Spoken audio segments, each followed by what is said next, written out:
mga tanpulot, sinipag na naman si Coach. At ayan, nagluluto tayo ng adobong puti. Tawag niyo ba dyan? Adobong Tagalog ng manok. Tabay lang kayo sa ating finished product habang tayo nagluluto ng adobong puti. Yan, habang pinakukulo natin yung suka na yan kasama yung ibang manok, hinango natin yung ibang manok at sinisiri natin sila sa ano,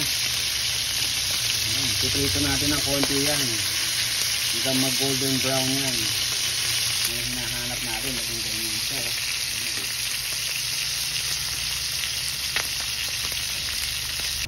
Siyempre pagkatapos natin silang iprito,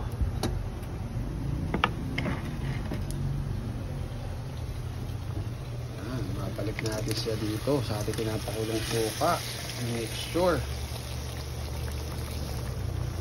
Tapos siyempre kulang yan, sasalain natin ngayon itong pinagprituhan natin. Okay, ang ganyan lasa niya. Ganyan siya po. At hindi na natin siya tatakpan dahil pababayaan na natin siyang matuyo dyan. Sabay lang. Okay yan. Tuyo na siya. Ready na siya. Patayin na natin ang apoy. At isasali na natin sa lalagyan natin.